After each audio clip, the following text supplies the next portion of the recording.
We have stress less, light and aromatherapy candle. This one I have to think about for a second because I want to say that I have never specifically purchased something like that. I would think that candles are inherently aromatherapeutic because you burn them and they add a scent to the environment. It creates an ambience in the same manner that dim lighting is a visual cue, music that's slower paced, or you have like nature sounds can be an auditory ambience, and then something like this would be the nasal olfactory ambience. Why wouldn't all candles fall into that category? I am unaware of this. I know that aromatherapy is a thing, but say all candles not inherently being intended for aromatherapy, I don't know the answer to that question, but assuming that every candle that is not unscented falls on this category, I like to participate on it. But candles are so stupid expensive nowadays. The last time I bought one was probably 3 years ago, and I still have some lying around that mom left behind. But outside of that, I went from spoiling myself, spending the highest I ever spent on a jar was like $17 or so. I liked that specific kind because it was soy wax, and I find that it burns a little evenly, although the evenness of something burning has more to do with how long you let it burn for.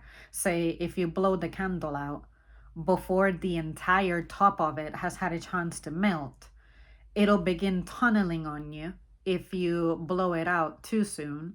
Because if you don't let it burn for a while, then the area closer to the wick is what's melting quicker.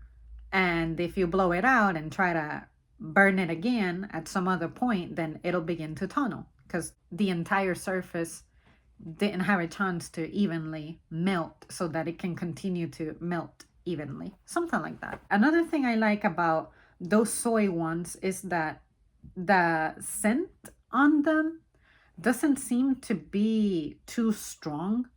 You know how when you use like an air freshener, some of them are just very sharp, very strong on the nose. Sincerely, for me, they make me sneeze sometimes. That's how bad they are. I experience with soy that they smell nicely, but my nose doesn't start to get runny.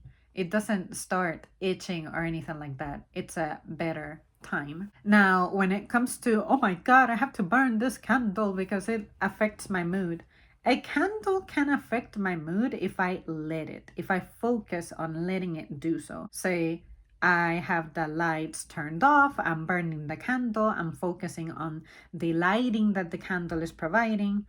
Okay, it'll work. But if I'm not, if I'm just casually burning a candle because I'm trying to get rid of a smell in a room, like say avoid it from having a musty scent or something like that, then you better believe that it's not really doing anything to my psychological state. I like to think of a candle as a special occasion kind of thing because I don't do it all the time. But I also like to burn some whenever it's cold because, of course, when it's hot, you're not trying to burn fire to make the room warmer. And if I burn a candle whenever it's cold, it has a minimal impact on the temperature, but at least I can say that I do perceive a little bit of its impact on the temperature of the room if I stand close enough to it. I like to buy candles here and there, reserve them mostly for special occasions, but it's not something that I just regularly do because, oh my God, this is the only thing that can chill me out. Nothing like that.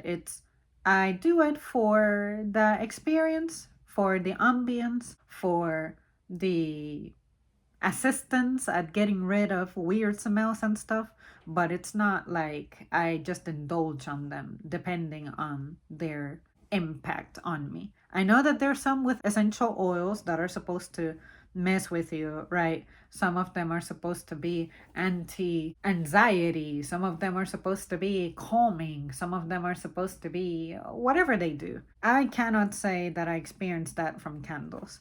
I can say that if I focus on pretending that the candle does that, then it could work. Look at it as the candle acting as a placebo. I know it's not curing me, I know it's not doing anything for me, but I like to help it by focusing all of my senses into it. Visually, okay, the lights are dimming. This is gonna help me relax into sleep because dim lighting is better than bright lighting when you're trying to relax. Of course, they smell nice, so it's taking care of my olfactory pleasure, satisfaction. It's also something that if I pair it with the right sound, say I'm watching a relaxing show or I'm listening to slow tempo music, kind of like forest music, you could say, something with a harp or something with the sound of running water, sure, that could help me. But outside of that,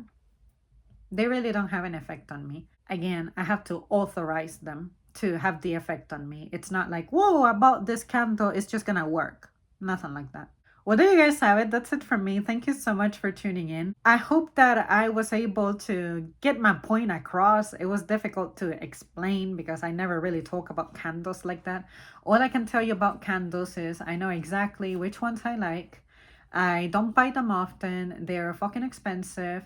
They tend to last a good while, I must say. Some of them can have, I don't even remember how many hours some of these are supposed to last, maybe like 48 hours, like worth of burning time in them. I don't know. I forget. That's how long it's been. But I know that when I need to dial back on visual stimulus, for instance, I find that controlling light is something that helps. And my brightness on my phone, for instance, it's usually turned down pretty low, like lower than half, unless I'm outside and it's super bright and for whatever reason I need to use my phone. Sure, it'll turn the brightness all the way up automatically, but I continuously have to adjust it to a lower setting. I do that at my work computer. Whenever I have to use it, I have to turn night light on because that shit will just eat away at my eyes. My TV, I have also adjusted it a little bit since I use it primarily at nighttime.